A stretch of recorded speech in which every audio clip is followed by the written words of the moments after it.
I would like to call the July 29th Longmont City Council meeting study session to order. Could we please start with a roll call?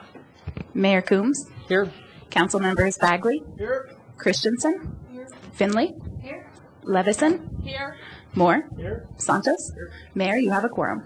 Okay, can we stand for a pledge of allegiance? I pledge allegiance to the flag of the United States of America and to the republic for which it stands, one nation, under God, indivisible, with liberty and justice for all. Okay, we'll start off with public invited to be heard. The first person on the list is Brian Hansen. So please come down and state your name and address for the record.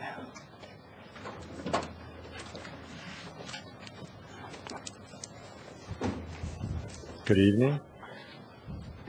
Brian Hansen, 401 Mountain View Avenue, Longmont. Back to talk about the same thing. Someday you're going to be really surprised when I talk about something different, aren't you? So anyway, I think there was something hopefully got handed out to everybody there. And let me see, I get the first slide here.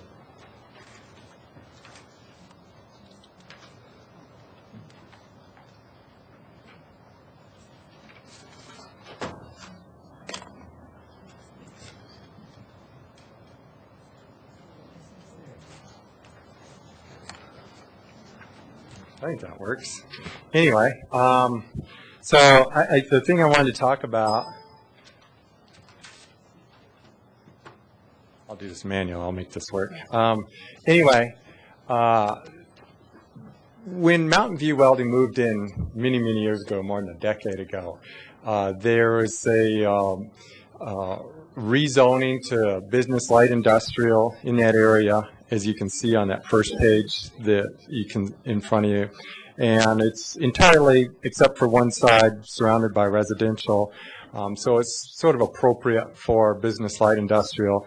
And the reason why I came, and I'm not showing any slides of what's going on in the neighborhood or any audio videos, because when I talked to Councilmember Bagley at the last meeting, which was maybe a couple months ago or something like that, he suggested that I come back with some concrete suggestions as what council could do.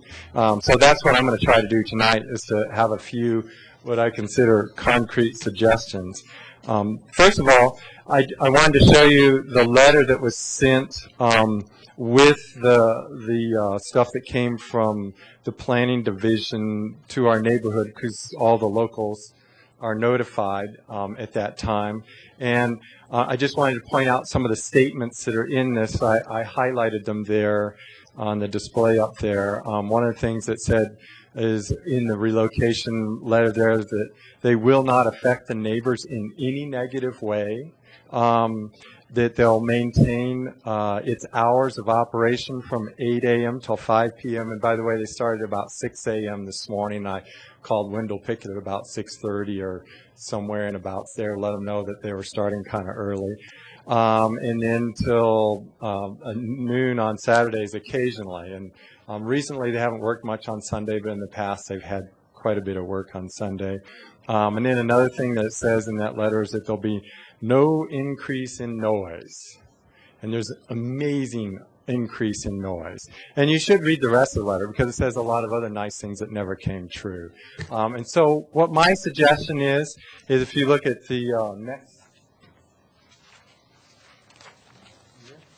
sorry about me being a little slow here. What can the city council do? Well, one of the things you could do is enforce the zoning there.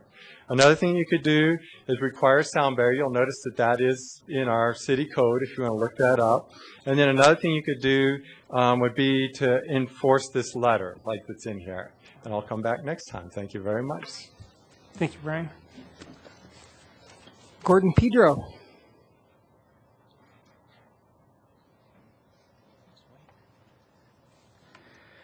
Mayor and Council, I'm Gordon Pedro, 2639 Falcon Drive, Longmont. I'm here to address the adverse ruling last week by Boulder County District Judge Millard regarding Longmont's charter amendment banning the use of hydraulic fracturing within city limits. Ballot question 300 was approved by 60% of the voters in 2012 because it hit three of the most important concerns residents have when it comes to regulating toxic industrial activities associated with oil and gas operations within city boundaries: home rule, health and safety, and quality of life. I implore you, do not waver from your obligation to fully defend the clearly expressed wishes of 60% of your voters to amend the city's home rule charter. District court decisions are step one in the legal process. And in this case, Judge Millard has invited appeal of her decision by staying her ruling pending appeal. But more importantly, Judge Millard, at the hearing on July 9th, revealed during questioning of our attorney that she believed the decision before her was, quote, above my pay grade, quote, thus indicating that she believes the Colorado Supreme Court should rule on this matter, meaning you need to appeal or it will never get to the Colorado Supreme Court. I'm aware that a number of the City Council members actively oppose ballot question 300, and you probably see this as an easy way out of this legal battle. Many of your citizens will see it differently.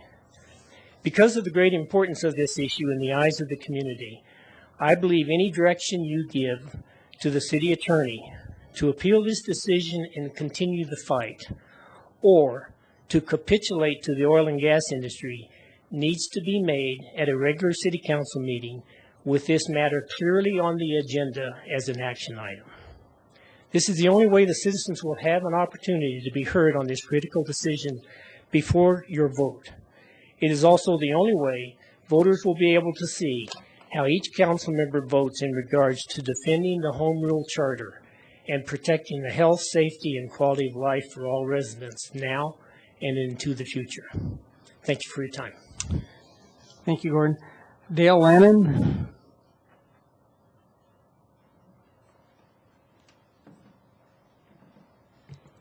Dale Lannon, 1018 Ponderosa Circle. Good evening, and I support what Gordon just said. But I want to point out that our planet is in dire jeopardy of going into full-blown methane-driven runaway. We have an atmosphere that contains approximately, or has the capacity to hold 4% more moisture than it did 30 years ago. And the North Polar Jet has basically destroyed the latitudinal seasonal temperature that's necessary for the stability of growing crops has been severely damaged. Our city's going to become extremely stressed. The world is not in a good position. The type of government we have is not capable of coping with the stress that's going to occur. This won't back off. So I wanted to bring this up in light of the court ruling trouncing really home rule and these things. We as citizens need to make a stand against the mineral rights, which are given precedence. The value of money is given precedence over the people. The earth does not have any standings, however, of law, but corporations have standing of law. Under these circumstances, we have essentially a system isolation in which forces entropy to rise by the second law of thermodynamics. Our city council and the way we behave is, well, at the grassroots level, this is really the absolute best place to make change happen. And Longmont in Colorado is like really a key to having this happen, and I think it could take off. If Earth is given standing of law, and this has made a change to the basis of the monetary unit worldwide with sudden effect, this could have a cascade effect, and home rule and localized advantages placed towards those types of things that would support the reestablishment of the open systems of nature that hold Earth within the habitable zone would be a good thing to do and to mention at council. So I would like to present that for your study. Thank you. Okay, we have an honored guest from Ciudad de Guzman, Ignacio del Toro. Would like to address the City Council. Yeah, he's also a City Council member, and he's traveled here with his lovely wife. Thank you. I want to say that I'm glad to be here again this year and say hi to all of you, and thank you for the City of Longmont to open the door to us. And I'm not going to be able to be here next Tuesday, which the ambassadors from Ciudad Guzman are going to be here speaking in front of you. And they're glad and they're happy to be here. And thank you for giving these guys the opportunity to receive them with the family. And thanks to the city of, to the committee of sister cities for letting us do this. This is a big chance for them. They experience something totally different. They open some other chance to do different things. So thank you very much, and you're welcome to Ciudad Guzman anytime you want to go. Thank you.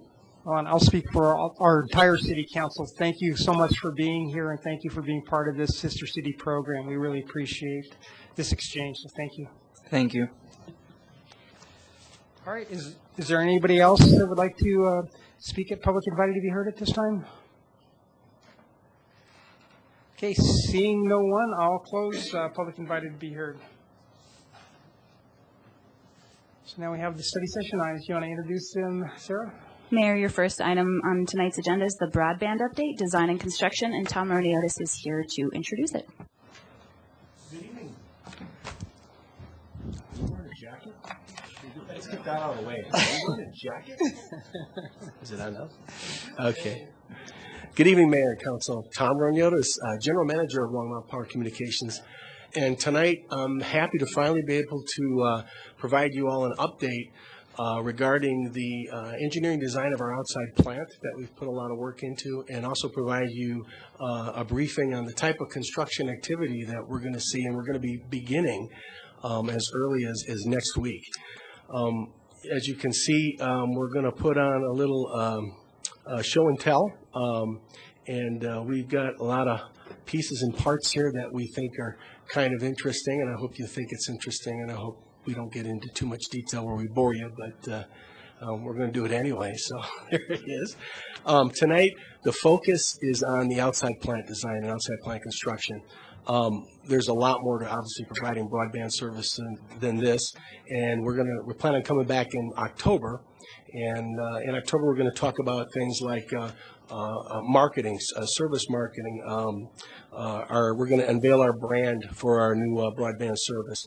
We want to discuss rates, types of service, customer service. So there's a lot more to discuss, and we plan on doing that in October. And the reason why we want to do that in October, because the timing will be just right if everything goes according to plan. And what I mean by everything, we need to do things like we still need to construct our network operations center, which we're beginning. We need to hire and train customer service reps, technical support reps. We need to install and train folks on operations support software, billing software. We need to hire, train, and equip installation techs. So we still have a lot of work to do before we kick this thing off. And we plan, hopefully if everything goes according to schedule, we plan on beginning to sign up our first customers November 1st. So before we kind of get started here, do any of you have any burning questions for me right now before we get into the presentations? What is that? Well, it's R2D2 is what that is. Okay. As you can imagine, maintaining a focus on providing reliable, low-cost, safe electric service, and at the same time building a broadband utility from the ground up is quite challenging. And the only way we've been able to really keep up with this is through some really good teamwork. And, I want to take the time tonight because it's become incredibly obvious to me how fortunate we are to have the quality of the employees that we have working here in the city. A lot of them are sitting behind me here tonight. And I want to really take the time to thank them for all the work they've done and all the work they are going to do in the next few months, because we've got a lot of work to accomplish. I would like to interrupt you for just Sure. 1 second. I've actually been a user of the city broadband, and I'd like to say that, since we've been on the broadband, we haven't had a single minute of downtime in our restaurant. Whereas, I think other users that are on the commercial have probably experienced outages with Comcast and Quest periodically, but I've just been so impressed with the fact that, you're running credit cards like crazy on a Friday night, and when your internet goes down and you can't process, well, that hasn't happened. And for that, just that alone, that is worth so much. So I appreciate it. Thank you. Well, thank you. We like to hear that, and we'll pay you later. Okay. Yeah, well, we're gonna do the best we can. We want to do it right. Okay. Councilmember Santos. Thank you. I mean, I guess the question, and I'm sure you'll get to it later, Tom, is that the questions I guess most council members are getting is when. Yeah. Where I always show the folks, take them to the LPC web page, show where it's coming in, what quarter 2015. I'm in third quarter 2015 where I live. Not fast enough. Plug. But that's the question. We keep hearing, and it's been in the paper. $50 for a gig for the charter members, and you'll get to it. But everyone's excited. I keep reading articles that Longmont's going to have this. It's the buzz, and from day one, right after the vote, and you heard it, and we have all heard it. When we just want it, we want it now, and as you've alluded to very early, it takes time to build something and build it right. So. Great. And thanks for that. We definitely want to maintain that buzz while we build the system out. Like I said, we're going to start signing folks up, hopefully November 1st. We're going to have that website, and we're going to continue to update that as we get closer, as the workforce begins to move through the phases. The next phase we'll be able to schedule a lot tighter. So we'll continuously update that web page, and I encourage folks to look at it if they have questions regarding timing. And we do have a schedule. We may talk a little bit about it later, but like you say, we do want to do it right, but we'll also do everything we can to accelerate it if that's possible, to accelerate it and still continue to do it right. Okay, if that's it, I do want to introduce you to one of my fine employees, and that's Jess Ailes. Jess Ailes is LPC's new engineering manager. He's been with LPC for about 2 years, and matter of fact, we stole him from Poudre Valley REA 2 years ago, and he just recently got promoted into the manager's position. And Jess is going to provide you a little bit more information, and he's going to introduce our contractors. So here's Jess. Thank you. Good evening, Mayor Coombs, council members. So everybody wants to know when. So one thing I wanted to start off with is we are scheduled for construction to begin Monday, this coming Monday, the 4th. So with that, Neil Shaw with Uptown Services behind me, he's going to be presenting the design side, and he's brought some show and tell items, and these are items that we're going to be installing throughout the city. So he'll go through that presentation, and we signed the contract with Uptown Services in February for both the design and for owner's representative. So also we have TCS Communications over to my left behind me, and TCS, we signed the contract with them at the beginning of this month for the construction. And so James Dunham, president of TCS Communications, Lenny Obolsky, VP of Operations, David Dawson, he's going to be the project manager out in the field during the construction period. And then Jennifer Weary, she's the director of risk management, and she's going to be presenting basically their construction methods. So the method of construction that we're primarily going to see throughout the city the restoration process and as well the communication between us, TCS, and the citizens. So with that, I will hand it over to Neil to start his presentation on the design.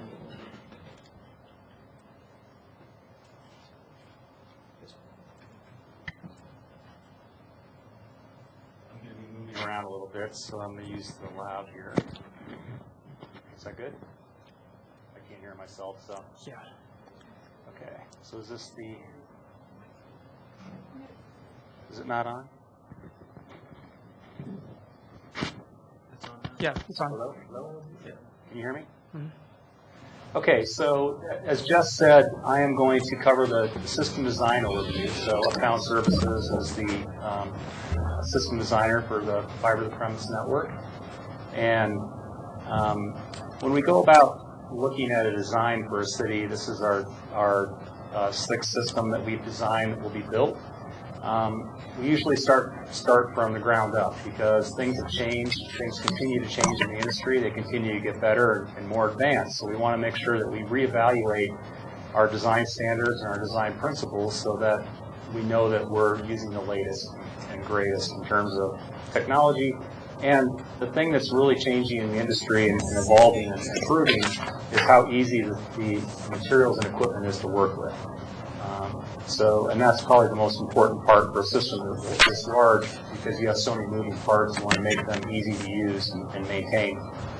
So one of the other things about this type of a deployment is that you're not necessarily an incumbent provider like you are on the electric side, so you're an overbuilder, which means that you're not going to capture 100% of the market everywhere you build. And so you want to make sure that you are not overbuilding capacity, but you're putting in a capacity that's going to match your expected penetration rate. And so that's one part of the design that's really critical. On the other hand, you need to make sure that even though you're not putting in capacity to serve the entire market, that there are going to be neighborhoods or pockets where you may have 100% penetration. A given street or a given service area, you may just blow the doors off and say, wow, everyone likes their stuff here, and so the network needs to be designed and built in a way that allows you to support 100% of the market. So that's kind of a balancing act you have to play there. The other thing, in Longmont, you have 75% of the system is likely to be underground, below ground, and it's going to be, it can potentially be very disruptive to the landscape and to people's sight lines and things like that. So we need to make sure that we're minimizing the footprint of the network components. And we'll talk about that as we get into the show and tell here aspect. We want to make sure that we're using standards-based building blocks, so there may be some whiz-bang technology or some great widget out there that's really great, but if it's only offered by one provider or supplier and they own the patent and they charge a lot for the use of that patent or something like that, there's a possibility they may go out of business. We try and stay away from that. We try to use standardized items as we're building up the reference architecture. A goal, not necessarily a principle, but a goal would be to minimize splicing. So a key element of fiber technology is you have to join the fiber strands where they come together, and you can do that with connectors. You can do that with fusion splicing or different types of splicing. Anytime you get into a splicing operation, it can be expensive, it can be complicated, it can be error-prone. So what we're trying to do is implement an architecture that minimizes splicing in a way that makes the network more cost-effective and faster to install customers. And in the end, it should be simple to build, operate, and maintain, because you could have the greatest design, and Einstein could design something, but if you can't build it in a simple way and communicate how that's supposed to be operated and maintained, then it doesn't meet all the requirements of what you want to have done. And of course, we are living within a capital budget that needs to be honored. And so as we talk about the architecture, as we talk about the design, I'd like to talk through the basic building blocks, starting with the backbone then talking about the feeder network, distribution, and then the subscriber connections. So first, talking about the backbone system, this is a great success story for Longmont because this is what enabled you to get into this, to get to this point where we stand today. Because so many years ago, you installed a fiber optic backbone around the city, about 18 miles worth, and with very large capacity.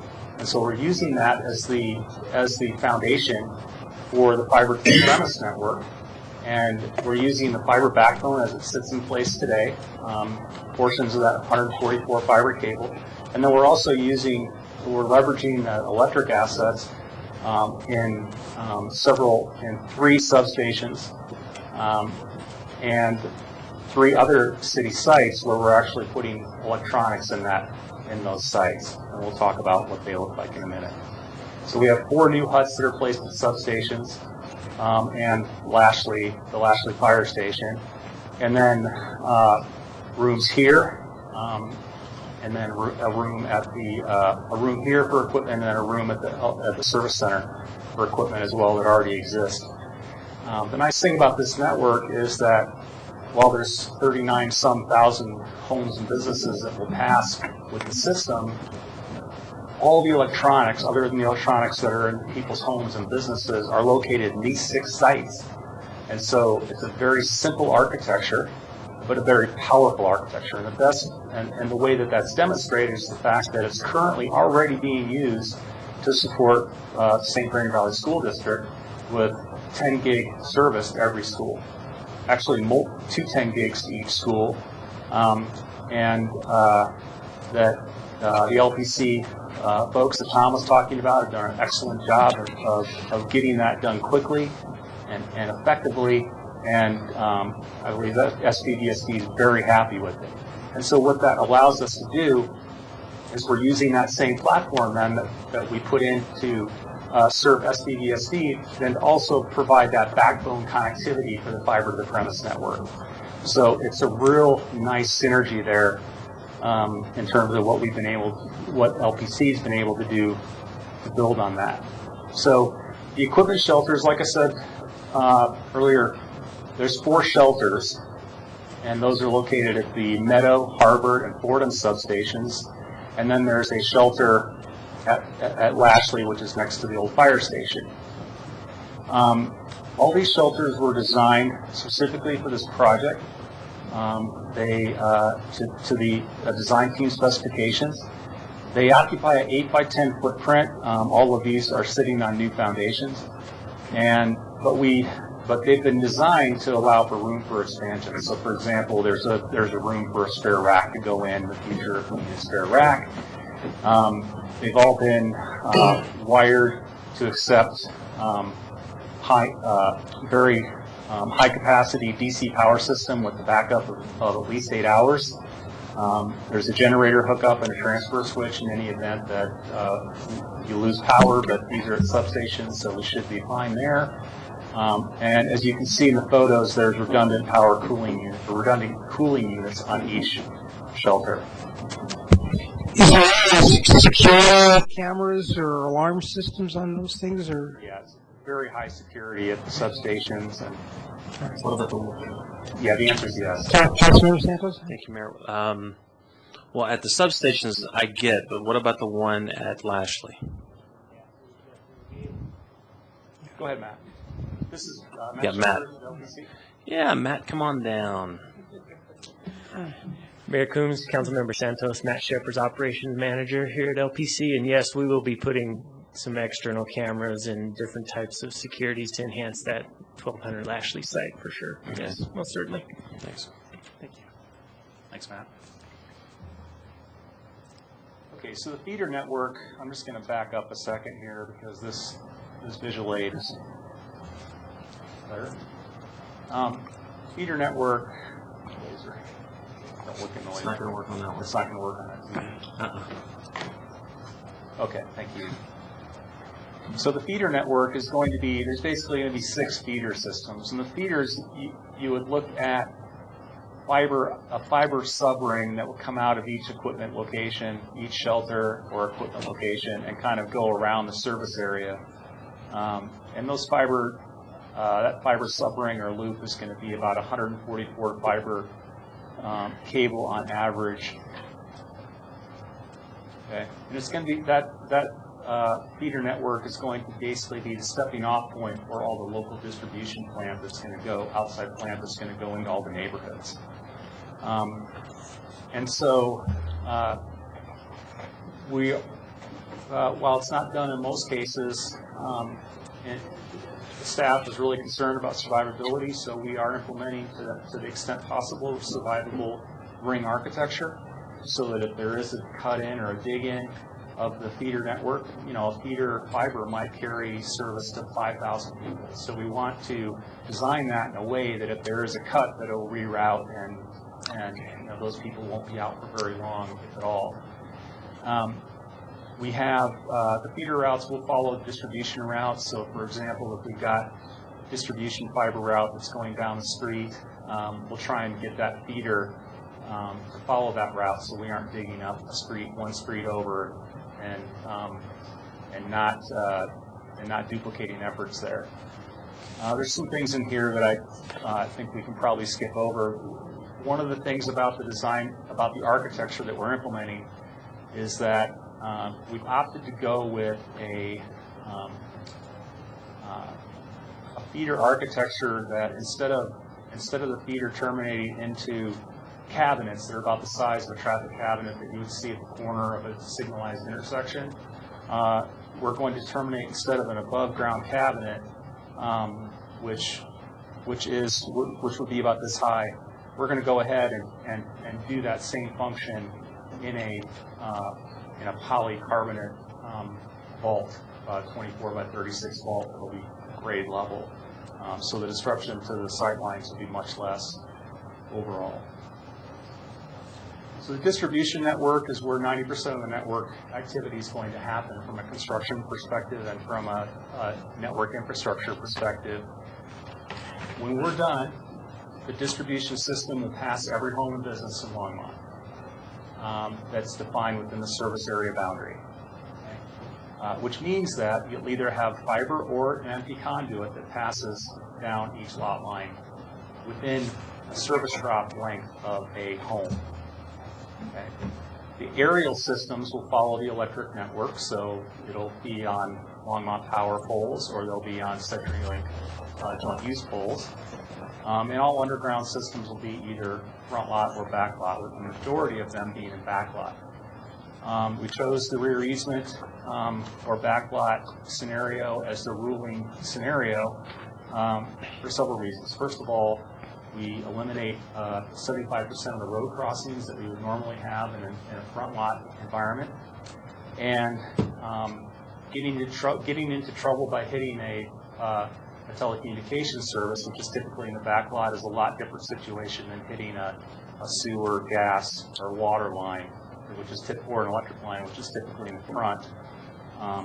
And so while I'm not suggesting that hitting something is not a big deal, it's just hitting a cable or someone else's line in the back is a lot less dangerous than hitting a gas line in the front. But TCS has said they're not going to hit anything, so we've got that going for us. So the architecture that we've chosen to design around really does lessen the impact on landscaping and sight lines. We'll talk about that in a minute. And that's because the system is really designed around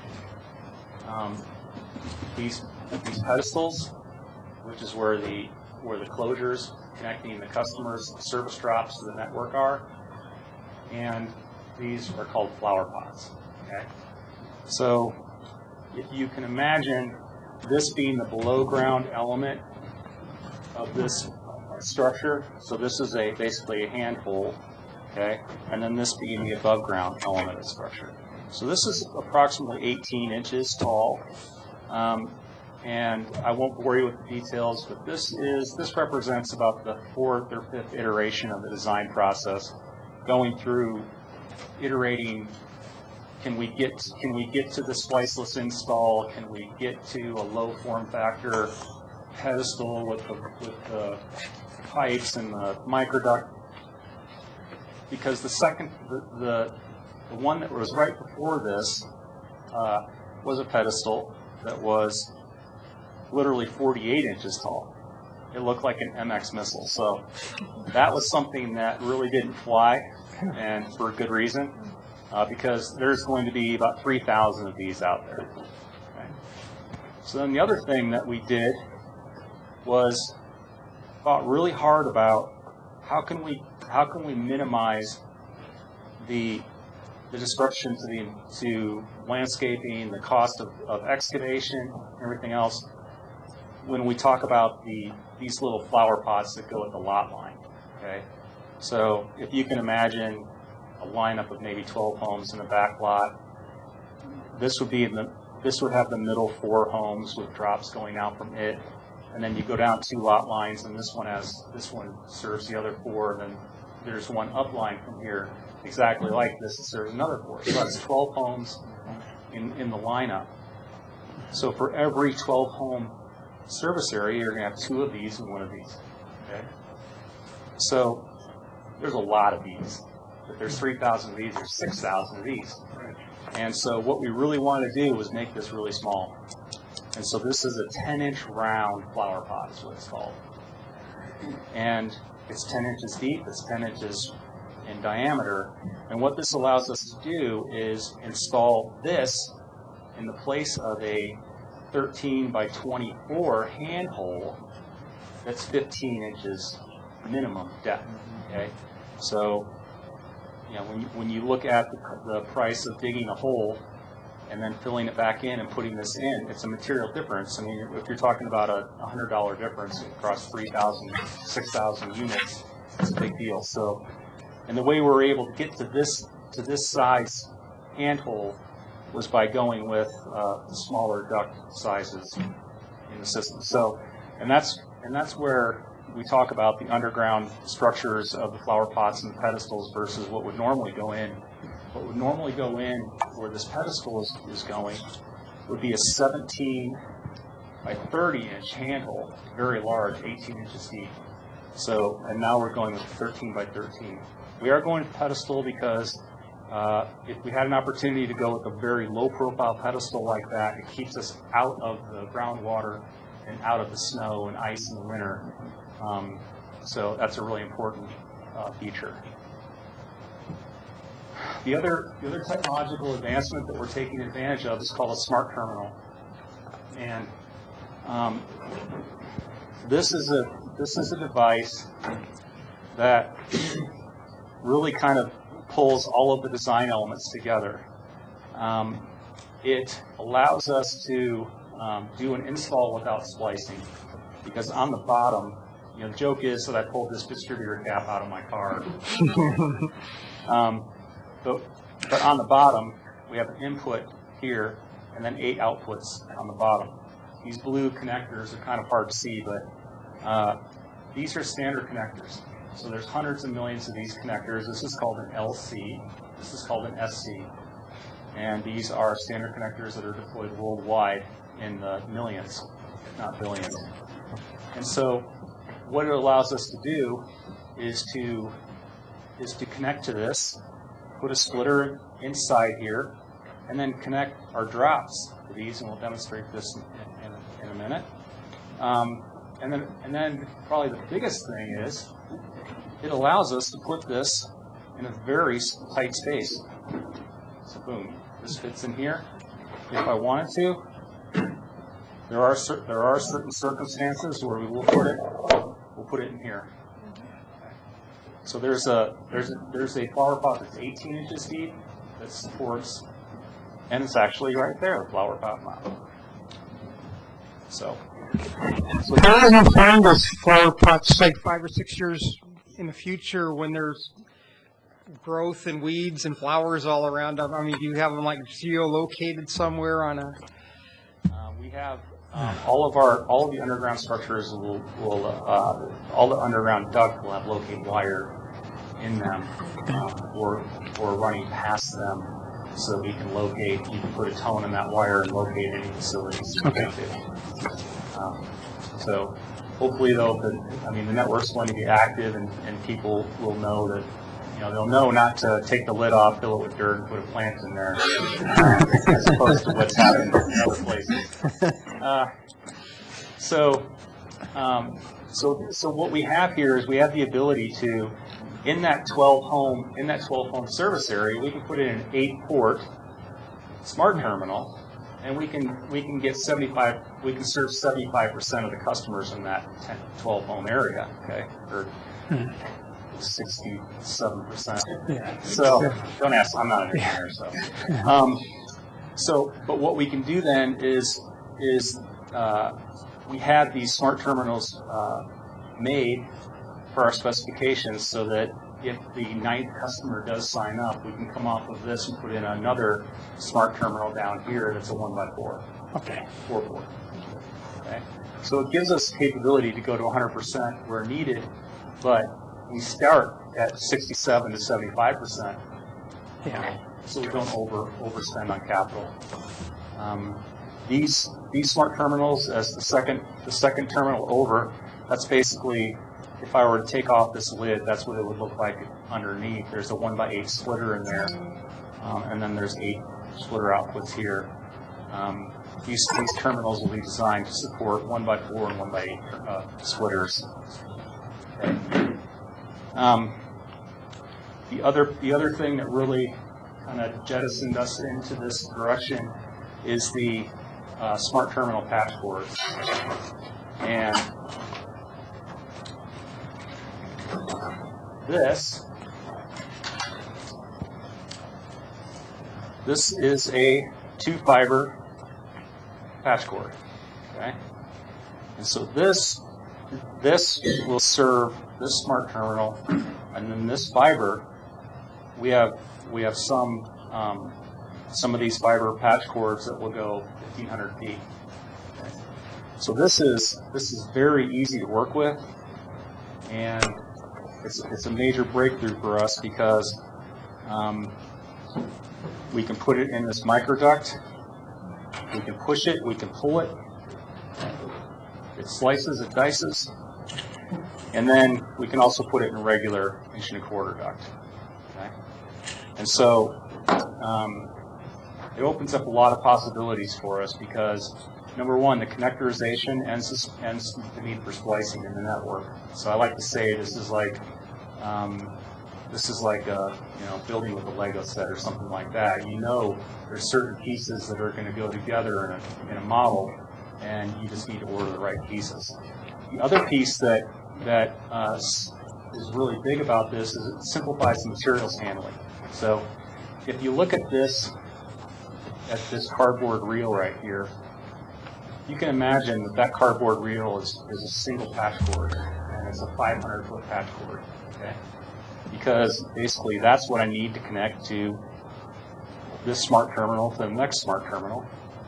And you can imagine the difference between that and going out to a job site with a trailer with a 5,000 or 10,000 foot reel of this type of fiber. This is a 144 count fiber or a 24 count fiber, where you're pulling that off the reel. You need a machine to help you do that, versus bringing that cardboard reel, basically setting it on a Lazy Susan next to the bolt, and pulling it through.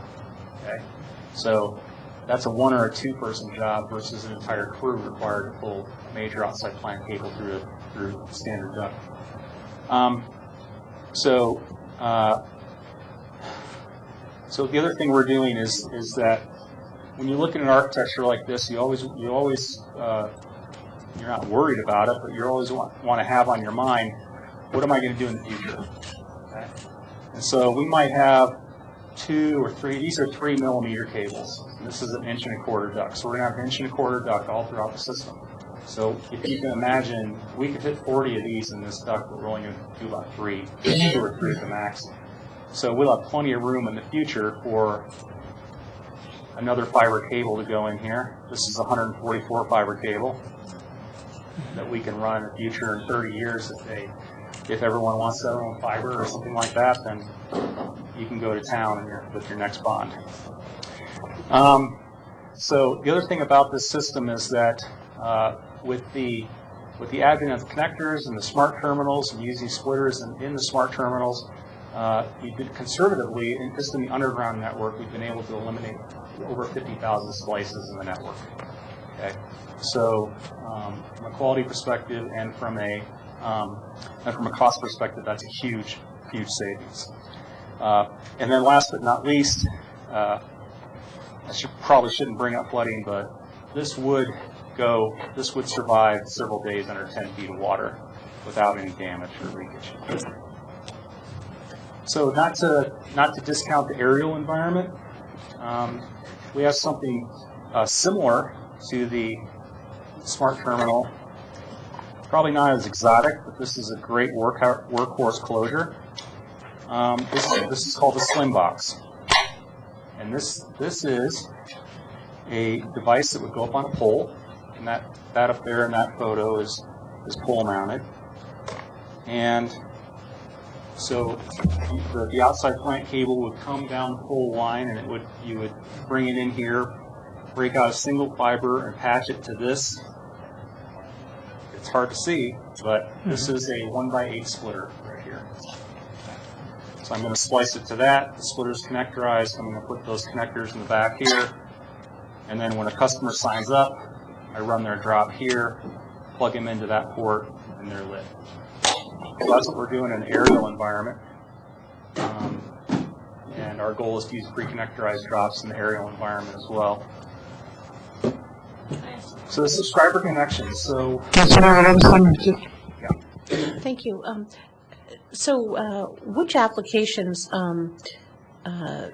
would best fit either these units or the aerial? We have a lot of, I was just thinking when you were going through this unit that it might be a really good time for undergrounding electricity through those as well and getting, double use out of it. So, but is the plan to use the aerial on existing overhead wire areas and just using these applications in as a retrofit and also in new built neighborhoods? yes, that's correct.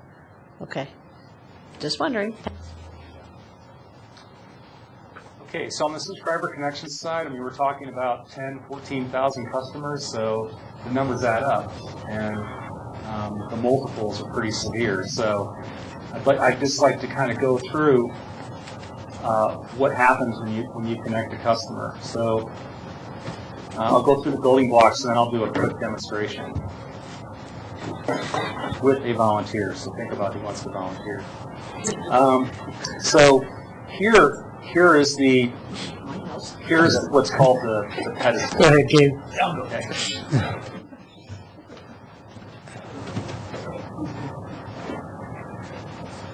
Electrocute. So this will be his job when he gets off the house? Yeah. Never know when that might be. Okay, so some members of the public. So come on over. Okay, so the first thing we want to do is we need to hook this up to the network. Okay? So this happens to come from the feeder tap. Okay, so what I need you to do is I need you to connect it. So that's the middle connection there. That's right. Other way. Okay. Plug it right in there. Okay. And twist it. And then twist it. And then put that next one on right here. Twist it. Okay. I haven't trained you on this yet, but actually, I think you saw that the mount it. Boom, put it right there. Okay, so you just performed closure prep for 12 homes in the system. Okay? Feel free to applaud. Yes. Okay, now the next thing so the next thing we need to do is we need to hook up the customer. Okay? Now let's say that you got let's say you got to work late today, and I already done a bunch of stuff for you. Okay, so basically what we did was this is in the customer's home. Okay, so this is the optical network terminal, and this is an indoor unit. All All right. I have a lot of experience with Xfinity trying to So this typically mounts on the inside wall of the customer's home, or it could go on their desk, you know. And then this, you run a fiber jumper to the outside of the house, and then what we're going to do is we're going to put in what's called a test access point. It's going to go on the outside of the house, and this is going to be the customer side of the connection, and then this will be the drop side. Okay, so this will be on the outside wall. So if there's an issue, the technician from LPC can go without the customer being home, and they can unplug the customer here and do testing. They can hook up a portable ONT and see how and make sure that it's not LPC's problem, but maybe inside wire problem. Maybe this is kink or something like that. Okay, so we've run the drop from here. We run the drop through. This is called microduct. Okay. And this microduct, Matt's bought a plow. I'll walk behind plow. It's going to plow this in at 6 to 12 or however deep that they decide to go with it. And then we run this fiber through from this bar pot to here. Okay, and then we plug it in. Okay, so, but we've done that already. This is kind of like a cooking show. You know, some of it's cooked, some of it's not prepared. Okay, so then, so as you can see, this new microduct that's going to go in, that isn't in when we build out the network, but it's in for customers to sign up for the service. Okay, so from here to here, this is all new, what we call variable capital. So subscriber capital, if someone signs up, then they get all this plowed in. So then we come to this handful, and this is on that lot line and sound line from the pedestal. Okay. Now this pipe is already in, and so we've run the fiber from the house through this pipe, and then it's coming up into the pedestal here. Right. So now what we need to do, since we're hooked up to the main network, now we need to hook up the drop. Okay, so we just take this off and find the first open port, plug her in there. Yeah. Look and make sure it snaps. Yeah. It's going to go into your house. Okay, now. And just click it once, and then click the second one, and there you go. And then you can put it right back on this little thing there. Okay. All right. So now you're done. Applause again, please.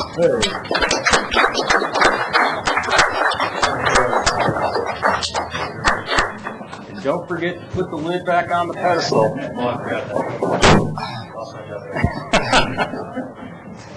That's all I need. Thank you very much. So to compare that type of an install with a normal install, okay, you're never going to be able to. You're always going to have to bury some type of pipe. You're always going to have to bury some type of drop. Okay? You're not going to be able to get away from that unless you go with wireless, and we aren't going to do that. But the fact that you can run a plug in here, run a fiber all the way through to the house, plug in here, it speeds things up quite a bit. So, and then this type of architecture compared to a normal type of architecture where you've got a lot of fiber strands, big fiber cable like this, it's much less complicated, and the splicing is a lot less work. And so we believe that we've got the right design architecture, and we're really excited to start building on Monday. So I really appreciate your time, and I can take any other questions. Otherwise, I'll turn it over to Jennifer with TCF. We do have a question, President Levinson. Thank you, Mayor. What's the durability of all of the pipes and the line, and are we looking 20, 30 years? And then I have a second question about locating. So. Yeah, these are all plastic products. 30 years minimum, and certainly the fiber is 30-year minimum lifespan as well. And then the fast tracks, yeah. So the other question is, when you mentioned that you would put a sensor wire for people that might be digging for other reasons, did I hear correctly that you would only bury that other wire? It would you have the tranche that's going to go? Was it 12 to 18 inches underneath, or? That's kind of a controversial issue in terms of how deep you go with the service wire. There's schools of thought that say, look, I'm putting in a really tough, duct that it's going to go in. I can survive a shovel hit. Probably can't survive a backhoe. But a backhoe is going to go much deeper than 18 inches. So do I spend all this extra money to go a foot? Do I spend all this extra money to go 18 inches? Probably not. I think that the key thing is, and this is ultimately Matt's decision, but there's just a lot of things that go into it in terms of where the sprinkler risers are, sprinkler depths. Sprinkler riser depths are probably 8-9 inches here. You want to miss those sprinkler lines. And risk management from the company we're paying to install will be mindful of that, because they'd be paying to fix people's sprinkler heads then. Yes. Well, at this point, we have not contracted for the drop installs. We're going to self-perform that until we get overwhelmed with demand. It's an issue that we're really wrestling with right now, and it's funny because you talk to the folks who make this duct and you really try and pump them for answers, and they're like, well, we talked to this client, they're doing this client's doing this test, so it's kind of like 50-50. Maybe we need to give a bunch of the STEM kids at the high schools, we'll just bury a bunch of wires and let them go out digging and plowing and rototilling and see what happens, and we can do our own in-house quality control testing with the help of the St. Green Valley School District students. Well, that's a great idea. I think part of the, you've got a double-edged sword with this, because it's an issue of you don't want to get hit in the future, right? And then also you don't want to be repairing a bunch of stuff that you've hit on the install. And so Matt has decided to put locate wire in with the drop duct, which is going to assist a lot in terms of locating our stuff. And so that'll hopefully minimize the hits that we get. But I mean, so you're digging in your yard and you might hit it, but hopefully we want to survive a shovel strike. So. That's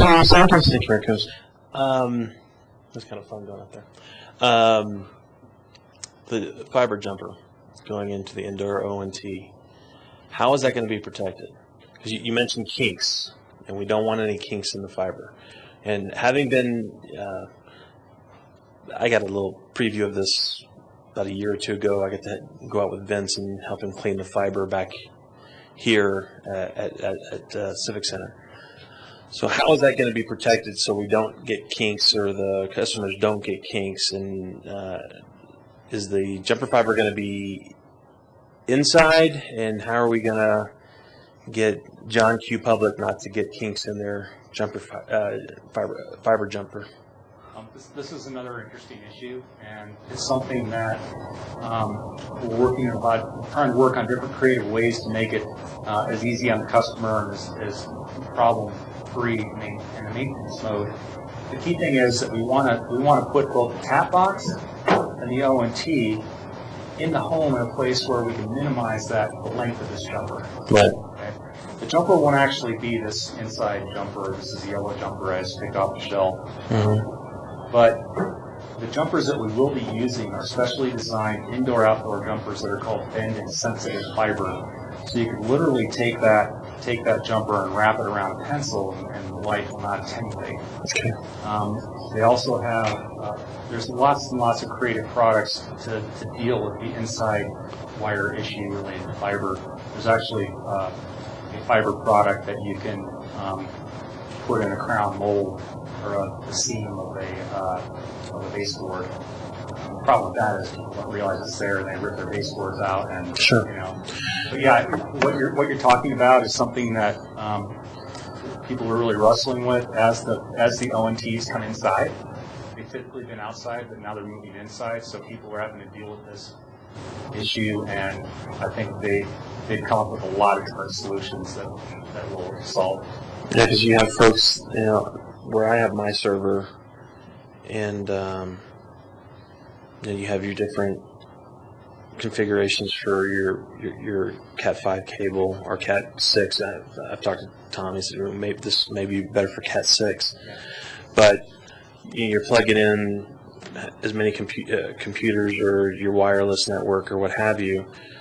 You're plugging in, and if you hit it the wrong way, I'm concerned that someone could potentially get a kink in that fiber connection on that, and then we have calls. Yeah. Hey, all of a sudden, right, I had service and now I don't. Yeah, wherever that jumper's going, what we really want to do is we don't want to have this on someone's desk. Just have it mounted. We want to have this mounted on the wall. In the ideal situation, what we've been able to do in some of the pilot homes is just sandwich the wall with these two items. I'll put pilot home, by the way. run the jumper out the back of here and in the back, so the customer never sees it. Otherwise, it's just like we would treat it like an electric run of Romex in the house. Wherever it is, we need to secure it so that you can't do that. All right, thank you. Councilmember Moore. Thank you, Mayor Coombs. Tell me about how you could run into problems trying to cross existing paving or patio stones or boulders that are in the landscape. What are we going to do there? Well, there are different types of machinery, and I can leave this to TCS, but there's a lot of different types of machinery that we will have to acquire to not disrupt or damage those types of architectural elements in someone's backyard. And so I'm not an expert on that type of construction, so I'd have to defer to Matt or to James or Dave on how they accomplish it. But in most cases, what we'll do is we'll try and access the home in the least destructive way, and maybe put in some extras, maybe put in a little more inside wire or run fiber along the building versus trying to get to the sweet spot but having to go through 30 feet of stamped concrete. So, because every installation is different, but given the number of installations we've got going on, or we'll have, the budget includes capital for the type of equipment that we're going to need to do this types of installs.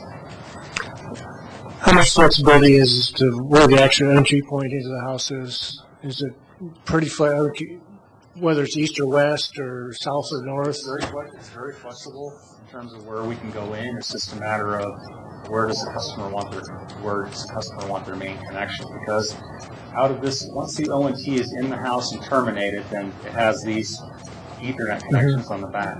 Now, one of the things we are doing is we are going to have in our toolkit a Wi-Fi enabled optical network terminal. So for a customer who wants to go ahead and consolidate their router into the optical network terminal, they can do that once those ONTs are available later this year or first part of next year.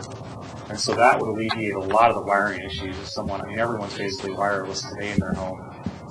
That way we could basically go into the house anywhere, mount it somewhere where we've got good propagation, and call it a day. So.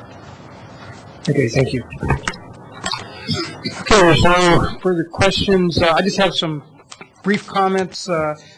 One, during the flood event, there was really, as far as I know, no damage to the fiber ring, so that shows the resiliency of the infrastructure there.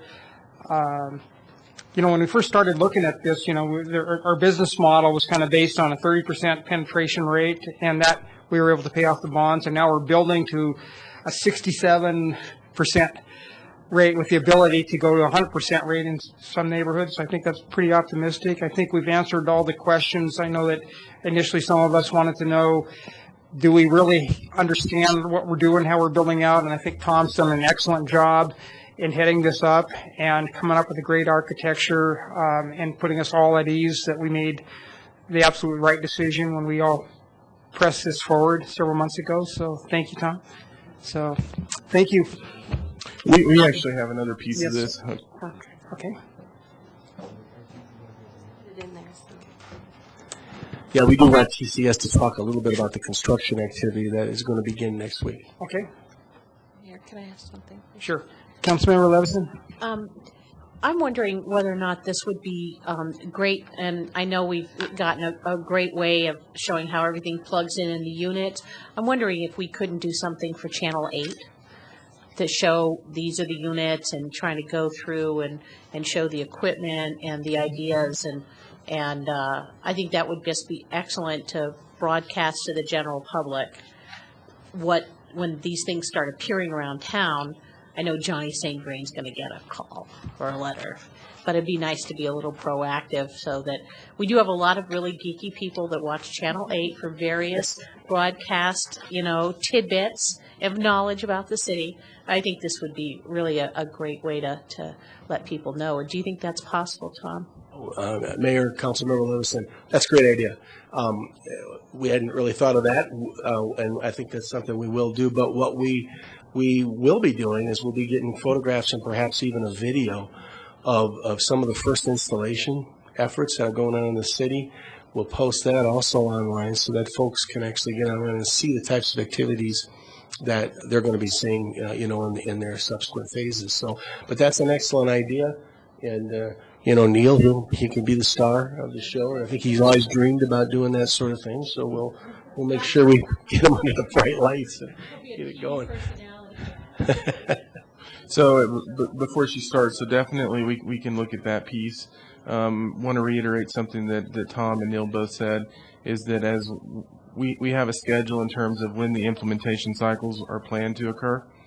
As we start refining that process and really understanding the time it takes, they will be refining that as well. It could speed up, it could extend based on what they're having to deal with, and that's the other piece. And then as they start talking about the construction piece of this, whenever I get the opportunity to say this, I say it.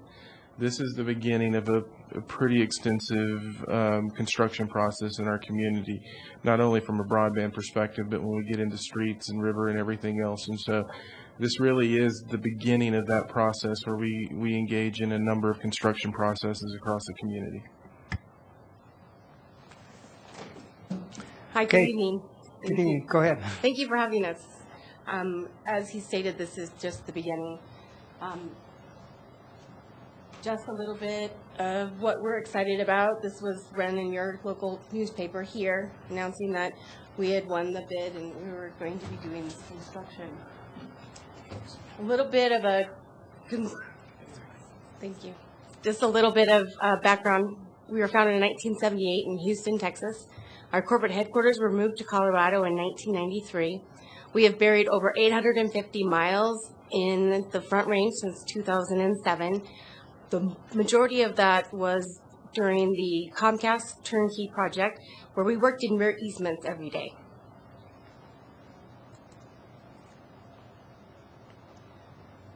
Some of our other FTTX experience includes Kit Carson Electric Co-op in Taos, New Mexico. That's a current project for us. It's 532 miles around the Taos, New Mexico area. The method majority, and I'll give you some more information on that a little bit later, is directional drill.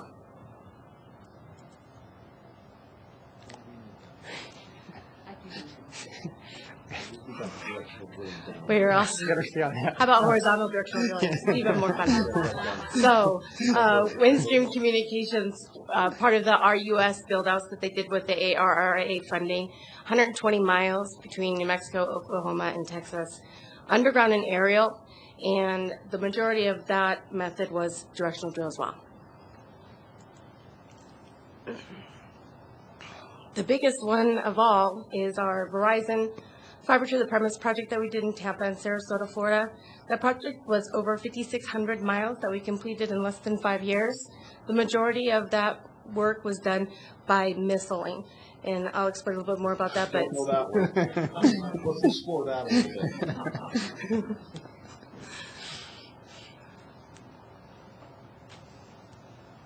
This is our philosophy. We believe in it. Timely notice of construction, timely task creation, timely restoration, and timely response to concerns, issues, or questions, and then timely resolutions on top of that.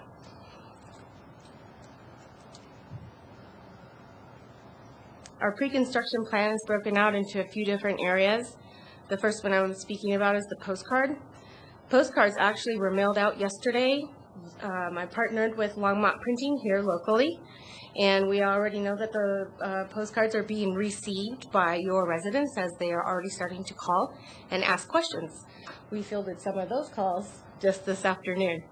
So in this, we're going to, in this direct mailer, it was 720 homes that will be affected in the first phase service areas 1 through 7.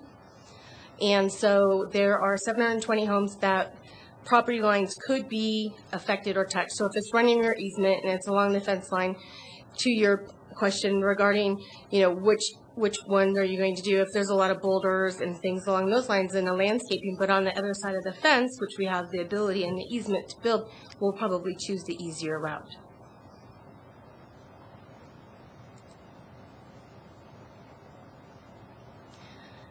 Then after we've sent out the postcard, you're going to get the pre-construction door tag. This door tag will be hung on the doors of each of the residents or commercial buildings, identifying for them that we'll be there in approximately 5 days, asking for and requesting their assistance in giving us access to their yards. Also, whether they have dogs, that should be an issue, or if there are any other property access issues. This door tag will be in English and Spanish, on each side.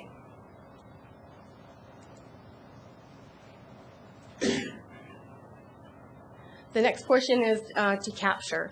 And by capture, in this particular situation, we're talking about what the pre-construction condition of the premise is. So, if we're going to be running completely rear easement, getting a before picture before anything's been done, so that you have the real proof of the condition and things along those lines. Just as much as it's important when you do have to dig under or cross under sidewalks and things like that. You want to make sure that you have a good idea of what the condition of it was before, and then you can compare it after. And then the final phase on the pre-construction is considered the walkout. The walkout portion is going to be consist of white lining by the contractor, and you'll see this especially in, say, road crossings and things like that, identifying for the locators where we plan to dig so that they can help us get everything identified properly. We are, with the help of Longmont Power and Jody, we have spoken with the locate company that works up here, and we'll be getting some designated locators and a supervisor to assist in this whole build-out process. Additionally, on your walkout, you're going to be identifying and making sure that all the locates are indeed placed for facilities that you can see in the area. Our post-construction plan is the following, and it's almost as important as the pre-construction plan if you ask opinion of any customer in your area. You'll get a door tag at the completion of your build, identifying for you that the construction portion has been completed, that in order to assist in regrowth of your grass, if that's the situation in your yard, please water. And it's important that we always encourage our residents to continue to water those landscaping areas in order to help the grass root regrowth. Say that 10 times.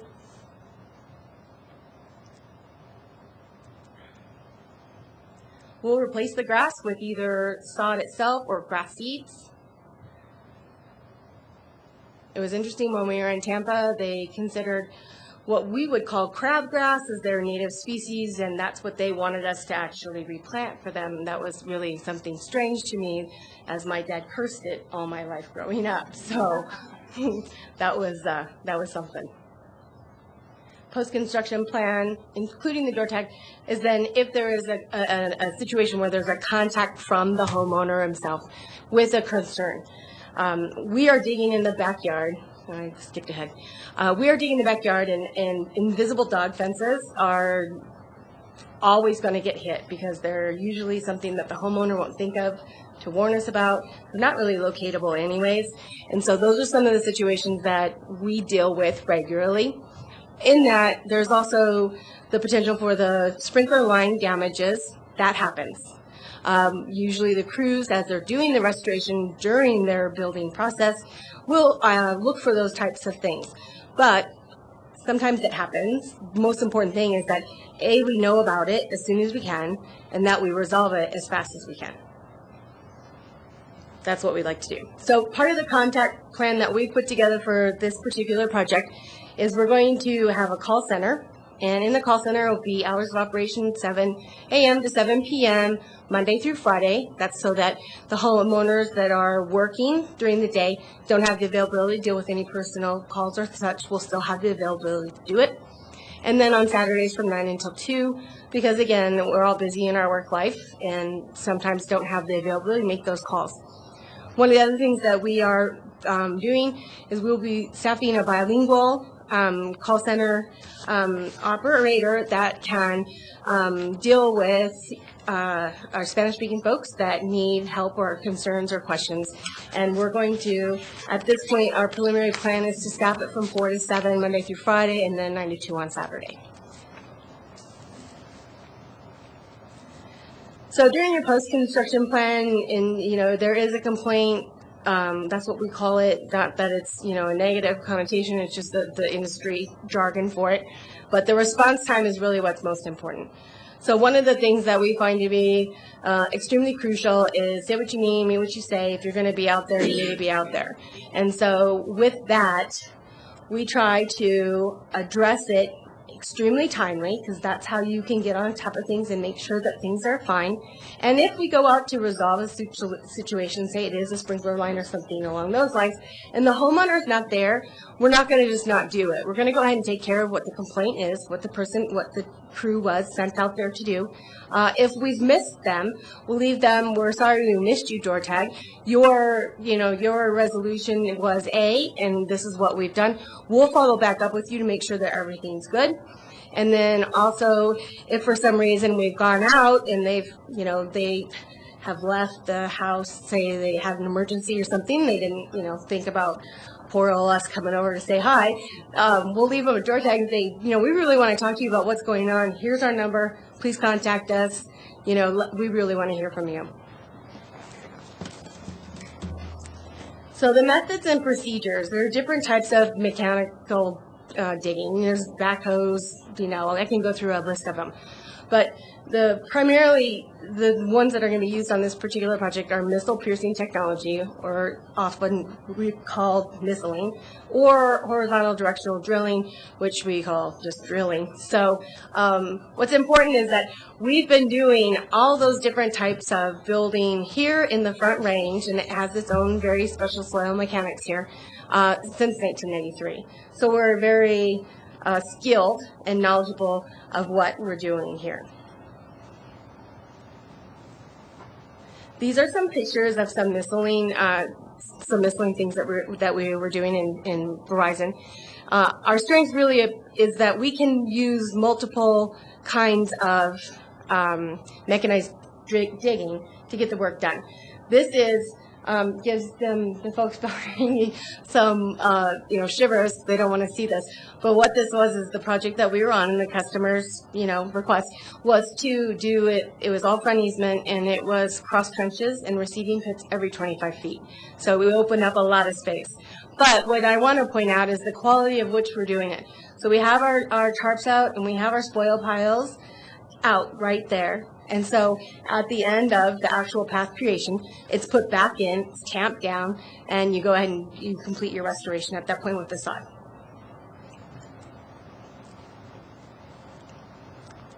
Here's just some more pictures on missiling. So this is a missile. It's pretty big. It's run by an air compressor.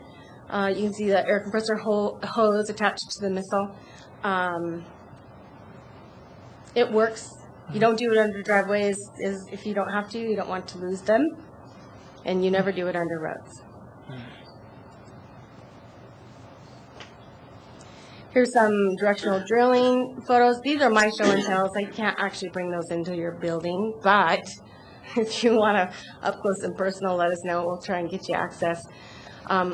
We can vary our method of construction of path creation, which is what we're here talking about, depending on the situation, where we're at, what are the physical impairments, if you will.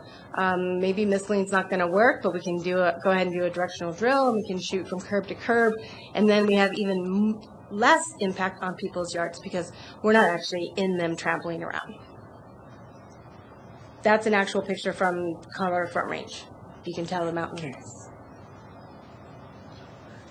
But not to leave out the aerial side, as I think Neil referenced earlier today also, there is 25 miles at least of aerial that we know of.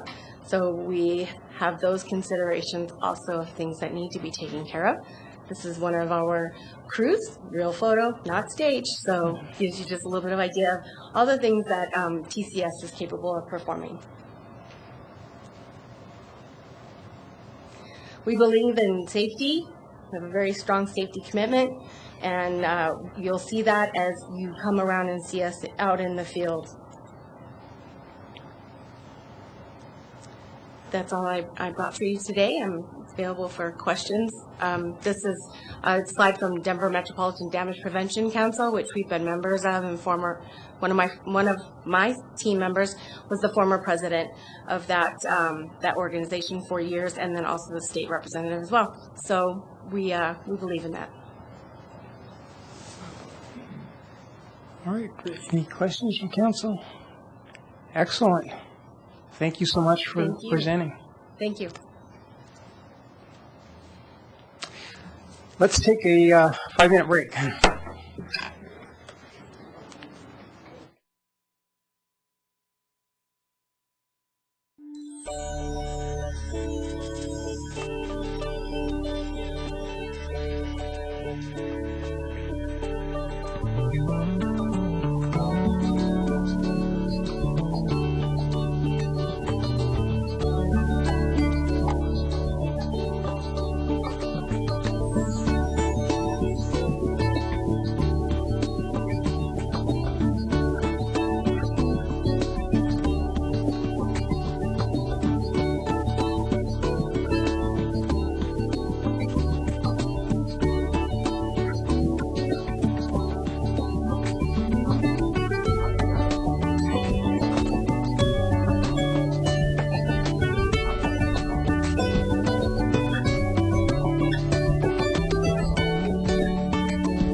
Your next item will be led out by City Manager Harold Dominguez. This is regarding adding the day after Thanksgiving as a permanent holiday for all City of Longmont employees. Mayor, Council, just wanted to, before the Jen Santini comes up to give the presentation, just wanted to let you know that they are representing the Employee Advisory Group. And for those council members who may not know, the Employee Advisory Group was mandated by ordinance several years ago. This year it has gone through some revisions in terms of how they're comprised and the work plan that they're moving forward with. This item is part of the work plan and also part of other conversations that have come up in the organization, but I wanted to give you that brief overview regarding the Employee Advisory Group. So you have that information. At this point, I will ask Jen to come up and give the presentation.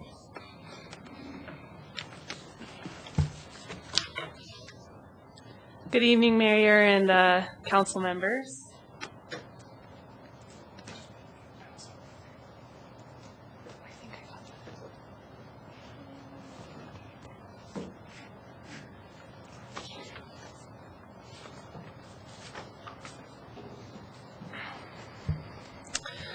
So, hi, I'm Jennifer Santini. I am one of the Public Works Natural Resources representatives for the Employee Advisory Group. Tonight, I'm going to be giving you a small presentation on making the day after Thanksgiving an observed city holiday. I'm presenting this on behalf of the Employee Advisory Group. Members are here, as well as the Culture Task Force. And then representatives from Human Resources and Finance are also here for any questions you might have during the discussion. So I just wanted to start with why. Why are we even talking about this? This issue has been a chronic employee dissatisfaction issue that comes up in the organization over and over. When the EAG was putting together their work plan earlier this year, we sent out a citywide survey asking the employees that we represent what we should work on. When we reviewed the survey, there was multiple direct comments singling out adding the day after Thanksgiving as an observed city holiday. So it was added to the to our work plan, but it's also come up through various other surveys, meetings, and other focus groups like the Culture Task Force.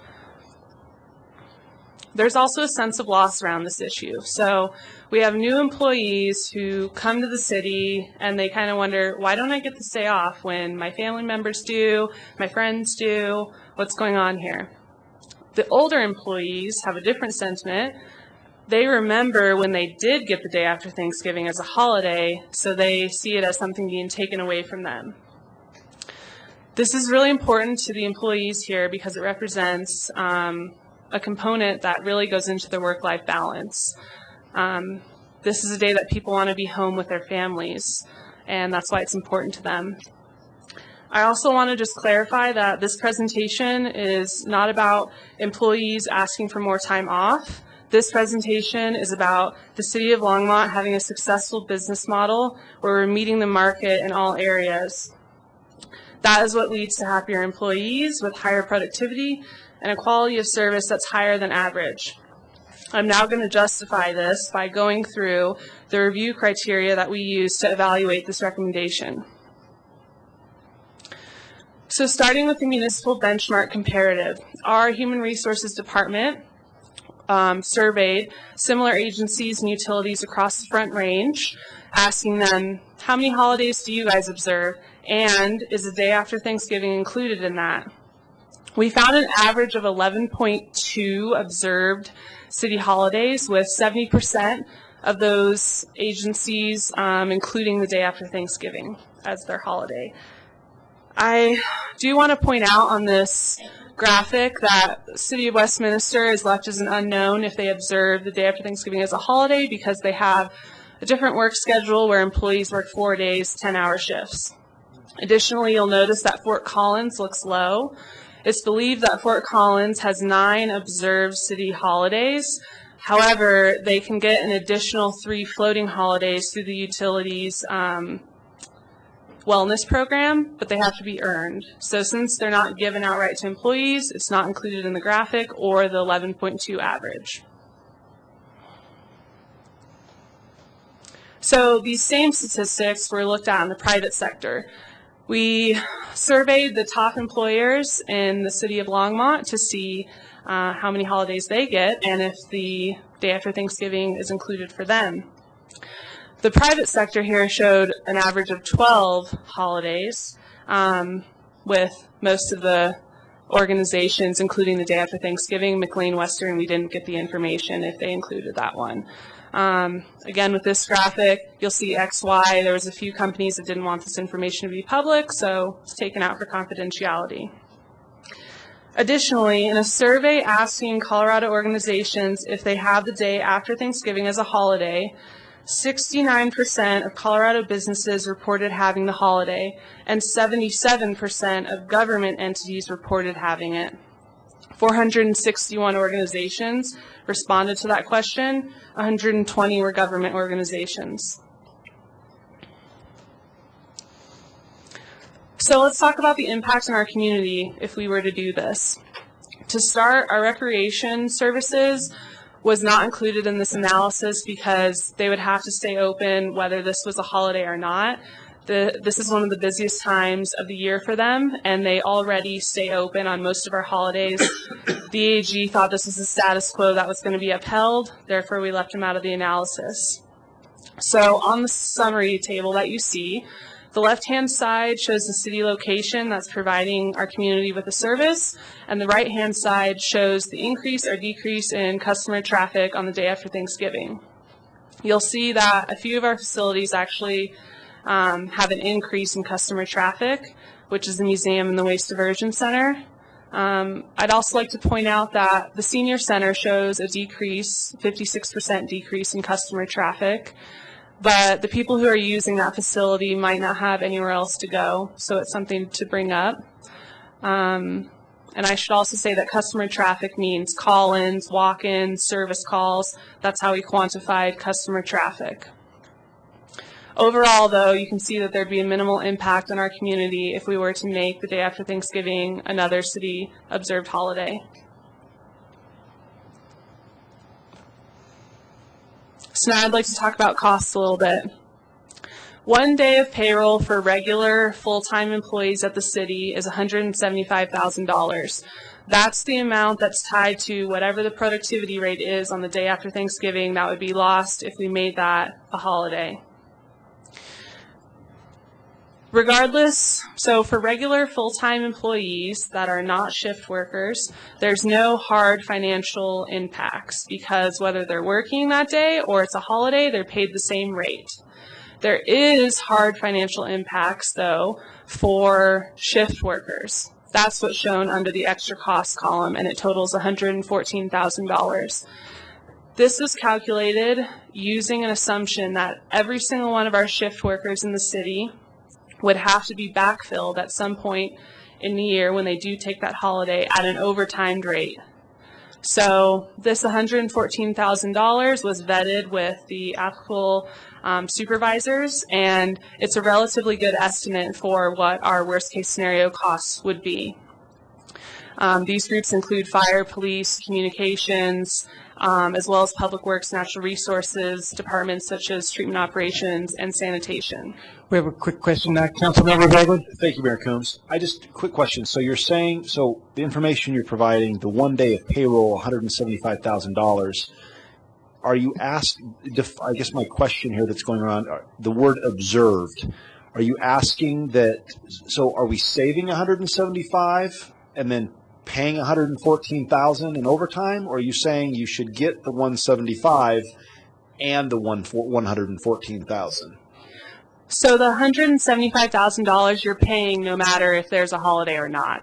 It's only up there to touch on there is a number associated with the production that happens on the day after Thanksgiving, which I'll talk about productivity in the next slide, but it's just up there to not say, you know, you're going to have an extra $114,000 in costs, and that's the end of the story, since there is some soft impacts from the loss in productivity, but again, I guess what I'm really asking is, does the definition we want if you want it to be an observed holiday, would it be a paid holiday, or is Yes. it you want it to be a paid holiday? Yes. Okay, that's what I needed to know. Thank you. One other quick question I had is, why did you use the worst-case scenario that all that extra cost had to be burdened with time and a half overtime to backfill it? That seems like a really worst-case cubed assumption. So for these groups that have shift workers, the amount of flexibility in the work groups depends on the amount of overstaffing they have. In some of the groups, this is really limited, especially like in the fire, police, communications. There's not a lot of overlap there. So that's why it's a relatively good assumption to assume you're going to be paying someone at some point an overtime rate. I guess I should also say that of that $114,000, 93% of that cost is for the collective bargaining employees, which is fire, police, communications. So, for the public works shift workers, there's a lot of more flexibility, I would say, but it's such a small percent that. Okay. Thank you. So now I'm going to talk about productivity a little bit, since that's the soft financial impact.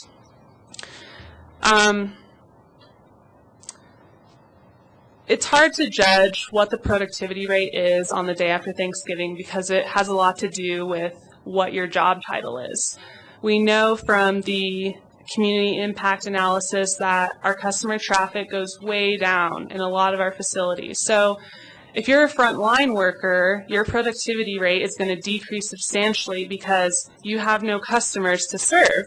So you're not doing anything that day. There's other people in the city, though, that benefit from those limited distractions and have an increased productivity rate. So since that argument is kind of, I guess, invalid, there's no end point to it, I wanted to show these numbers, which last year alone shows that 37% of our employees took the day after Thanksgiving as a vacation day or as their floating holiday. And I really think this speaks to two things. The first thing is, the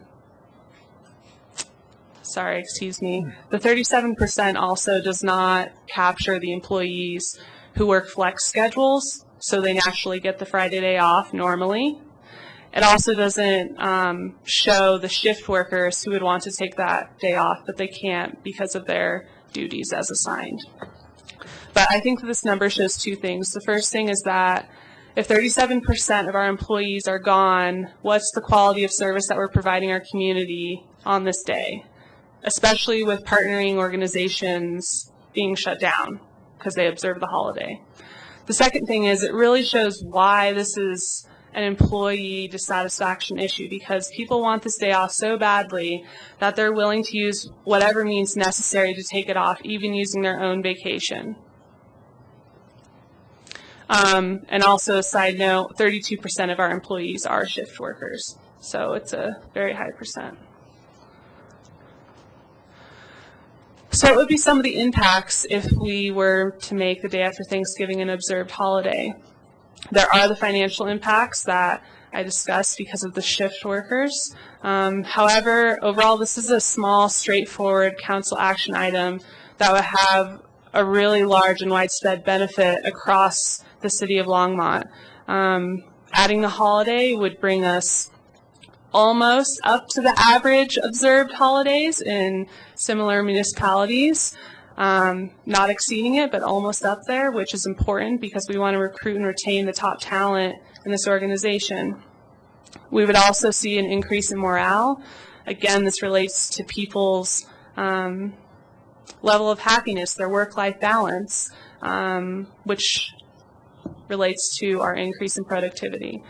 While we will lose productivity on the day after Thanksgiving if it's made a holiday, overall, I think that our productivity would actually increase because we have employees who are more satisfied with where they work, which leads to the increase in productivity.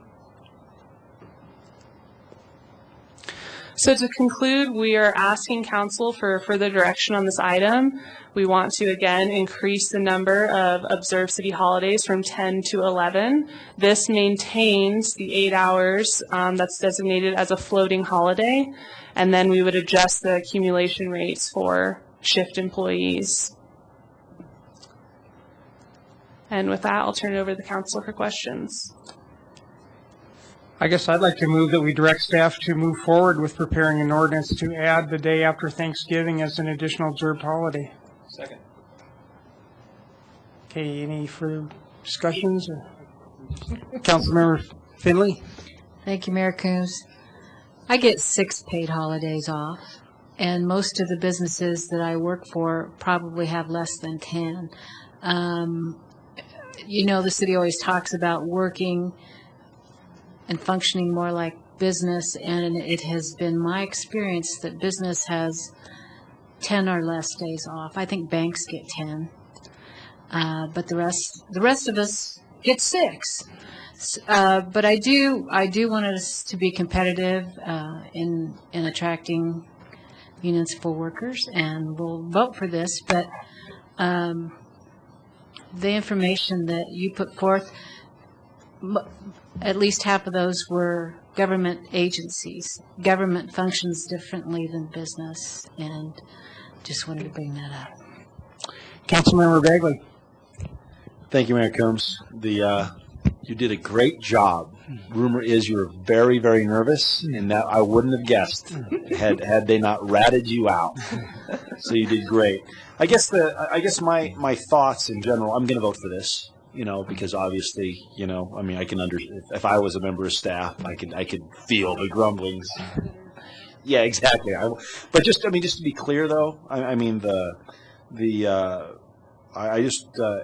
we vote for it, I just want to remind our city staff that you got it pretty good, meaning we have Social Security, but PARE is way better. 10 paid holidays plus the floating is 11, not 10. You get 6. I don't get any. I mean, so I'm going to vote for it, but just remember that in the private sector, I don't pay my employees for any holidays off. Exactly. Not even Christmas. So I'm just saying that, I mean, in the private sector, it's dog eat dog out there. And so I understand why you'd want it. I'm going to vote for it, but our employees should understand that, I mean, you got a pretty good gig going on, and it's about to get better apparently. So anyway, but thanks for all you do, and that's why I'm going to vote for it, and in large part because you were so persuasive. So thank you. Councilmember Moore. Thank you, Mayor Coombs. I do have some issues with this, and that, I mean, Thanksgiving holiday was given up to get another holiday. I mean, so at one time there was a Thanksgiving holiday. Now we're you come into council to ask for that back without even any trade-off. I mean, basically you're saying give us more time off, and I do have a problem with that, especially since the private sector does get 6. I've had no more than 8 or 9 at the most. And how many standard deviations from the average are you at the current paid holiday level? 4 standard deviations.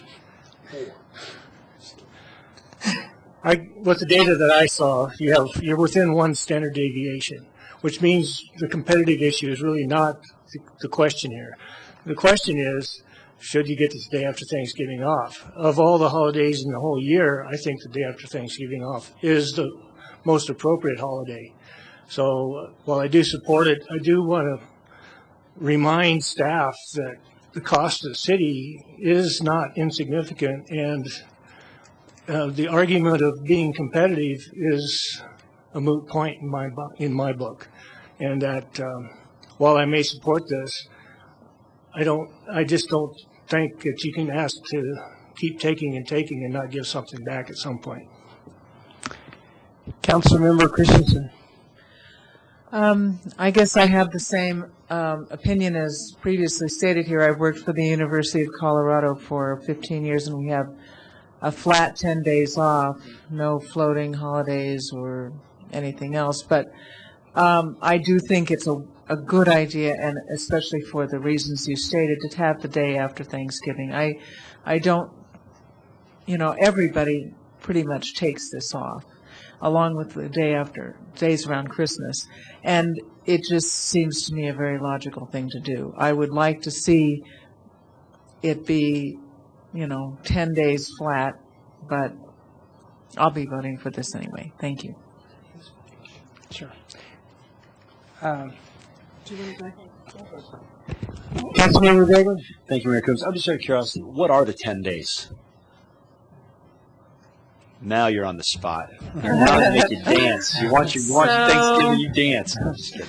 The 10 days are New Year's, Martin Luther King Jr. Day, President's Day, Memorial Day, Independence Day, Labor Day, Veterans Day, Thanksgiving Day, Christmas Day, and then 8 hours of floating. So just to clarify, we have a total of 10 right now, including the floating holiday. We don't have 11, we have 10.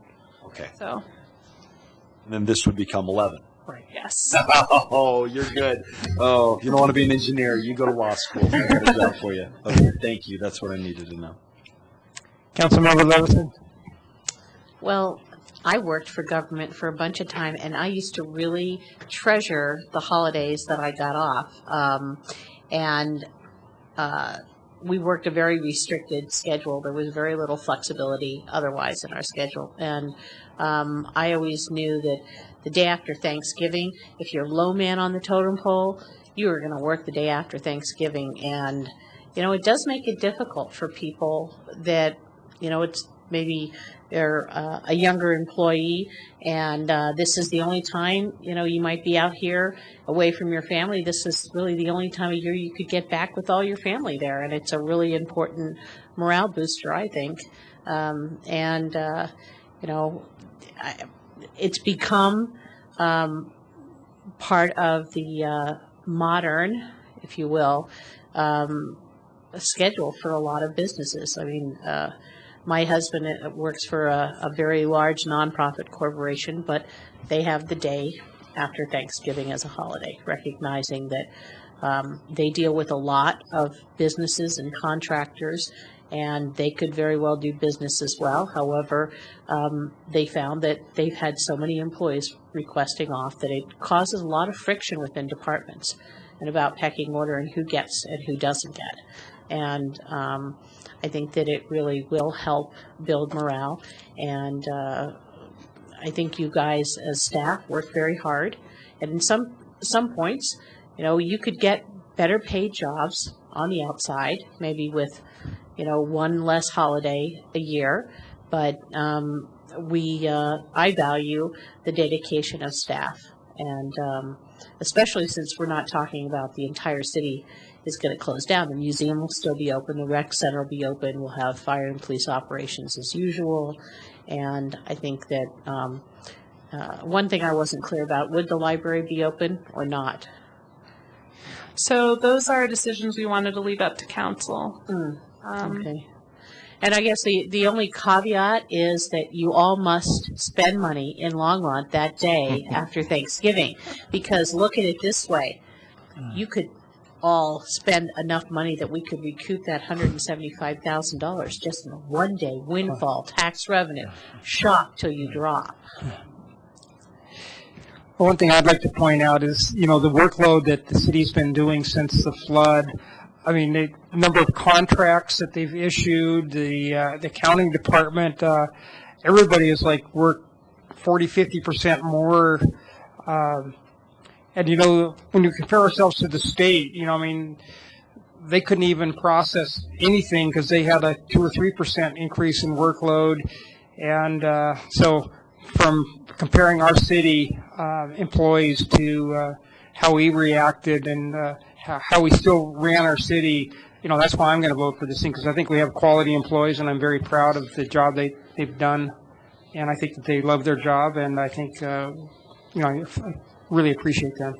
Councilmember Santos. Thank you, Mayor. While I waited for everyone else to chime in, and I've worked in both public and private sectors in my life, and I've had most of these days off. I've never had a additional floating holiday, but wherever I've worked, I've always had the day after Thanksgiving off. Because nothing is really open except for the stores. And even when I worked in private life for retail, well, then I had to work because I worked in retail. Black Friday, you work in retail, you're there at 7 o'clock in the morning, you're not going home till midnight. So, and that's why I seconded this. This made sense. When it comes to budget time, looking at you two, $114,000 we're going to have to come up and I'm sure we will find that flexibility. So, and that's why I second it. So, well, and that's the purpose for direction, because we obviously have to take this back and work it within the budget and go through all of that process. And so, and we will be creative, and we will find that flexibility, and I have faith. So. Councilmember Finley? Thank you, Mayor Coombs. I will be showing this chart to my boss, however. Great chart. Love the chart. Okay, we've got a motion. It's been seconded. Let's vote.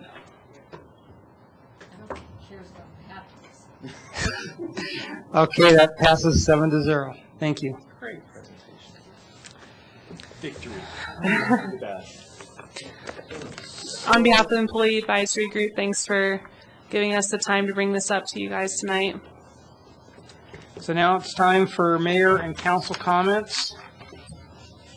And I would like to make a motion that we, based on Harold Dominguez's annual performance evaluation, that we direct Bobby King, the city's chief human resource officer, to, number one, move the city manager's base pay to market average.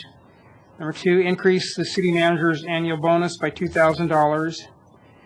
In Section 9 of the agreement, add the vacation leave schedule that is referenced in Section 3.04.650 of the Municipal Code regarding leave accumulation. In number 4, in the employment agreement, include an annual review period from July 1st to June 30th, with performance evaluation and compensation discussion actions to take place in August annually. And then bring back a revised city manager's employment agreement. Second. Okay, let's vote.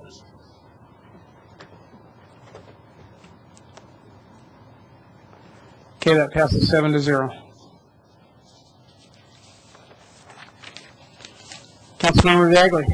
Thank you, Mayor Coombs. And I guess that the headline tomorrow could very well read, City Council approves salary increase for city manager by X% or whatever. But I wanted to be clear to the few of you in the public, as well as Tony, the representative of our, as Councilmember Levison put it, the fourth arm of our government. If you look at what has transpired since Manager Dominguez arrived, we've dealt so things that he's kind of shepherded us through. First and foremost, if you look at City Council and the diverse personalities and political ideologies, he's done a phenomenal job making sure that we can somehow work together. That's number one. But then you look at the things that he's helped us work together on, whether it be we saw it tonight with the broadband. We see it coming up next week with the new mall. We've seen it with getting the employees a new paid holiday after Thanksgiving. We've seen it with the Butterball plant moving forward. Successful passage of the water treatment and the sewage bonds. Just time and time again, our community has been faced with very, very complicated issues, and they have not been small issues, but nevertheless, we've had good leadership from our city manager, and so that's the reason why I and I think the rest of council wanted to do this because he's having a huge impact on our community. We wanted to say thank you, and good work deserves to be compensated and recognized. So it wasn't just this brainless, mindless, okay. It was very much a thoughtful decision. So thank you for being here and deciding to work with us. Councilmember Vaughn. Thank you, Mayor Coombs. Just like to report back a little bit of information from the ITC committee meeting in St. Paul last week. That's the Information Technology Communications Committee for the National League of Cities. Pretty good meeting overall. There was a lot of good content in the follow-up meetings. We had presentations from AT&T, Verizon, Comcast, and Google. And while there wasn't much more than a sales pitch there, we did find out that the gigabit internet service and 300 channels of TV are $120 a month in Kansas City right now with Google Fiber. If you want only gigabit internet service, it's $70 a month, or they have an option for a $300 a month pre-construction fee that you get free internet for 7 years, which is kind of interesting. There are significant efforts being made at both the federal and the state level to prevent municipalities from having their own broadband service. For example, Arkansas does not allow cities to own their own broadband and communication services. So this is one of the things it's on the radar of legislators around the state of the country and even at the federal level. At the House of Representatives passed a bill last week that limited some of the issues that federal control would have over state regulations. There are resolutions coming out of this committee that to support municipal broadbands and universal availability, affordability, and world-class quality for broadband services to the communities around the country. There are a lot of concerns about moving to internet protocol communications, especially around 911 services. And at the FCC levels, the things they're working on are the internet protocol transitions,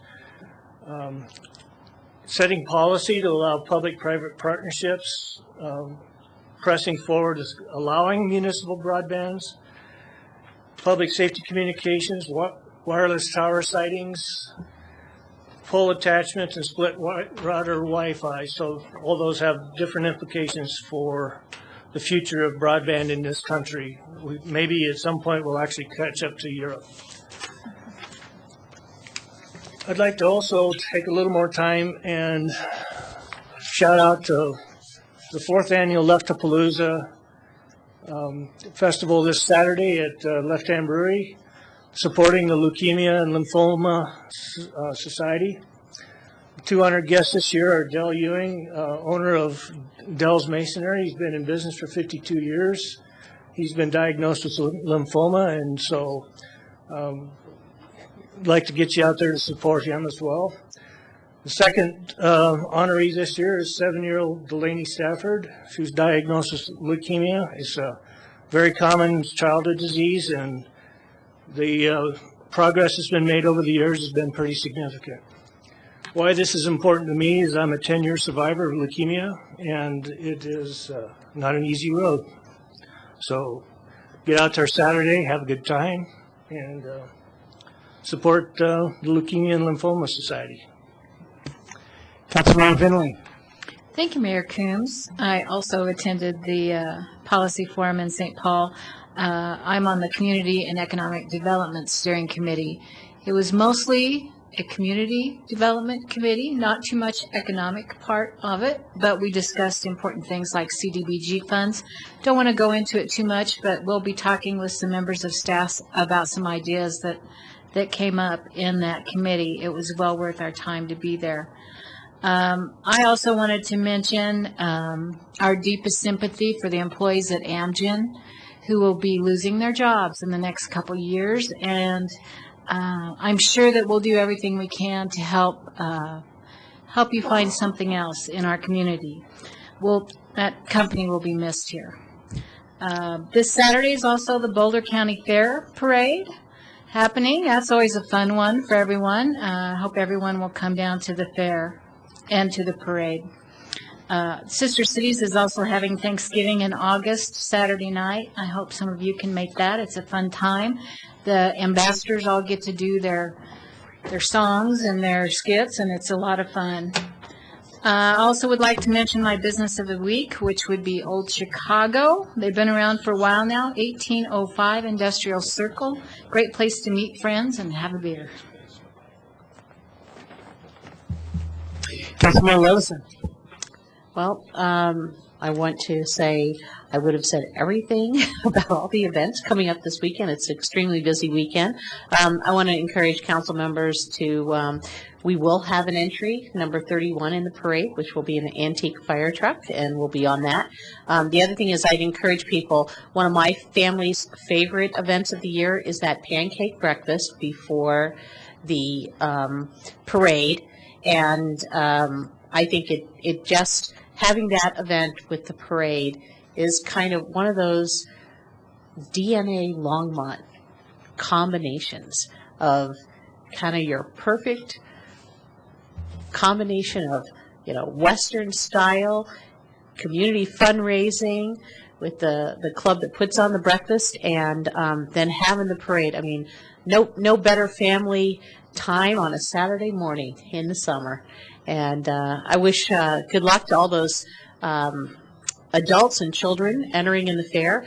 And it'll be interesting to go and see all the exhibits. And I'm glad the fair is lasting as long. When they cut it short for 4 or 5 days in the past years, it really was hard for people to get out to the fair. But now having it this full 8 days, I believe it is, it's really a great opportunity for people to participate. So I also want to thank Harold for all of his hard work. I think that one of the reasons we are being held up around the state in the area of the flood recovery and what we're doing to serve our community is due to a lot of your organizational skills, and how I think it's just a stark contrast with the way our city is organized and responding to recovery by hiring staff in the right departments and getting everything submitted first. I think we were first with all of our paperwork, and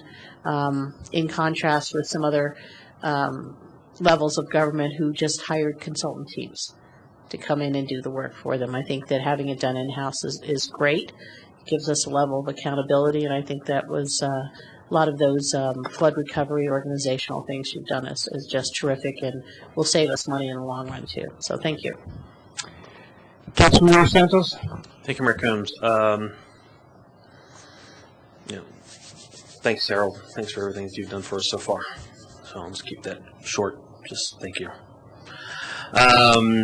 Hope everyone enjoyed the cruise night the other night and the show and shine on Sunday. It was a lot of fun. It rained last year, but hope to see that continue again next year as well. Friday, 3 o'clock. Come see us take a swing at Twin Peaks Mall. It should be interesting to see that come down, to see what the Village at the Peaks eventually come to rise out of the demolition of the old Twin Peaks Mall.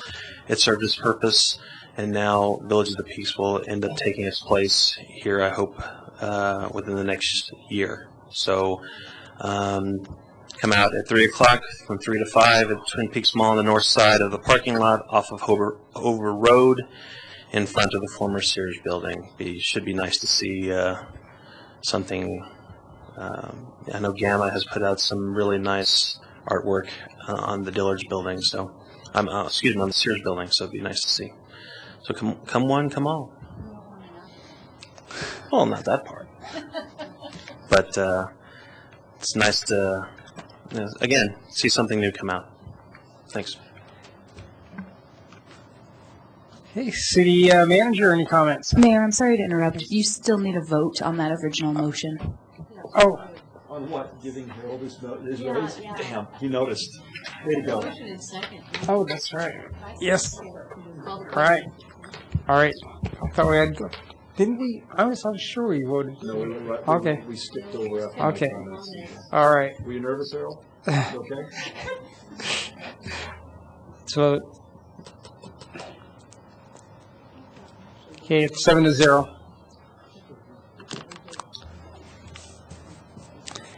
Okay, city manager, any comments? Mayor, Council, I want to thank you for your support and your action tonight. It has and it continues to be a great pleasure serving the residents of Longmont. This community has very quickly become taken a strong place in my heart, and we are fully ingrained with kids in various activities, and the future of this community is important to me and in the direction. So what I will commit is to continue working as hard as I ever have on behalf of the community, and so I want to thank you for that. I also want to thank everyone in the organization because ultimately my performance is dependent on everyone else. In a lot of ways, I say that I am their assistant to make sure that they have and they can do what they need to get their job done. So I also want to thank the council at this time for your vote on the holiday initiative. What a lot of people don't realize is that on any given night, at anywhere from 9 to 1 a.m., emails are traveling back and forth. The folks in this organization are passionate and they're committed to our community, and they never stop. It's not uncommon to see people here on Sundays. Our community is fortunate to have as many dedicated folks as we do in the organization working continually to make our community better. And so I want to say thank you to them, and thank you for your action tonight, because the folks that work here, they put their heart and soul into this job, and their heart and soul is into our community. And so thank you, and thank you for your support, and thank you for your confidence. I really appreciate it. Thank you, Harold. City Attorney, any comments? Mayor, I do have a couple of comments. 2 weeks, my performance evaluation is scheduled with council. You'll be receiving materials this week as well as an online. We're going to try Google Forms this year. It's free, and it works well, as I understand it. Also, as we end this meeting, we do have another one, an executive session on the Colorado Oil and Gas Association lawsuit. So as you adjourn this meeting, if we could make the motion to adjourn from here into executive session, that'd be great. Okay. We will now adjourn into executive session. Can I have a motion? So moved. Second. Okay, let's vote.